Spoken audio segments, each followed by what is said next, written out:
บางคนថ្ងៃនេះយើងមានជាតិបងប្អូនណានេះនេះរសជាតិមីជាតិរសជាតិខកោគ្រឿងខាប់បងប្អូនណាឥឡូវយើងញ៉ាំទៅដាំទឹកបាទទឹកពុះសិនមកហើយយើងចាំយើងឆុងមីជាតិចាំតាមបងប្អូនឥឡូវយើងចាប់តាមហែកអូដៃខ្ញុំមកទៅបងប្អូនយើងចាប់តាមហែកណាដៃមិនហៀងបងប្អូនណាហើយមកគ្រឿងវាបងប្អូននេះជាតិមែនតែនបាទឥឡូវចាំតាមទស្សនាទាំងអស់គ្នាអានេះគ្រឿងវាចាំដល់បាទអានេះគ្រឿងរៀងវាជាដើមបងប្អូនយើងហែកអានឹងចាក់ចូលមកបងប្អូនទាំងអស់គ្នាយើងដាក់បានដាក់គ្រឿងដាក់អីអស់ហើយយើងដាក់ស្ករបន្តិចមកណាសម្រាប់អ្នកខ្លះគាត់អត់ចូលចិត្តផ្អែមគឺគាត់អត់ញ៉ាំស្ករតែសម្រាប់ខ្ញុំដាក់ស្ករបន្តិចមិនខ្ញុំញ៉ាំ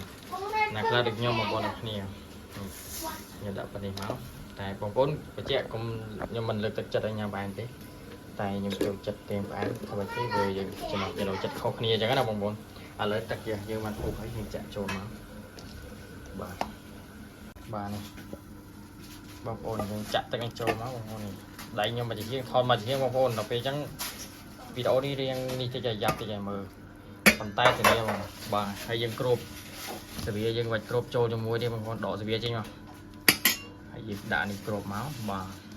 ទុករយៈពេល2 ទៅ 3 នាទីបងប្អូនតាមចំណង់ចំណូលចិត្តអ្នកខ្លះគាត់អត់ចូលចិត្តស្វិតខ្លាំងចិត្តយ៉ាងហុយទុកយ៉ាងយូរតែបើយើងចូលចិត្តយ៉ាងមកឆាប់យើងទុកមកល្មមណាបងប្អូនតាមចំណង់ចំណូលចិត្តយើងហ្នឹងបាទ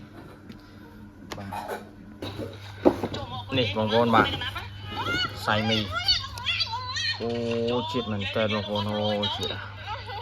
បាទយើងមានមីហើយមានទឹកវីតាម្ដងមកបងប្អូនបាទយើងមិនមានកូក្រាមានអីទេដោយសារអត់បានទិញហើយនឹងកំបីត្រូវទិញកូក្រាបាទបងទៀតអូ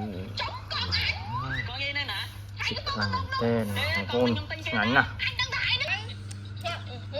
នេះបងប្អូនបាទឆ្ងាញ់មែនតើនេះបងប្អូនញ៉ាំមីទាំងអស់គ្នាមើលខ្ញុំអស់គ្នាអូថតយ៉ាងវេវើទេបងប្អូន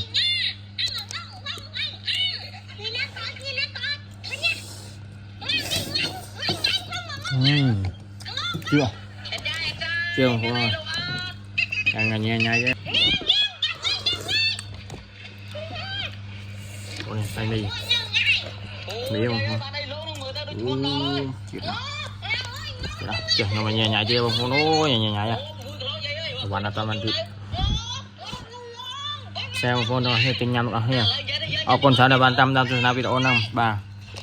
cái cách subscribe channel bà net One Net Official ទាំងអស់គ្នាបងប្អូនខ្ញុំមានវីដេអូថ្មីចែកជូនបងប្អូនអស់គ្នាទៀត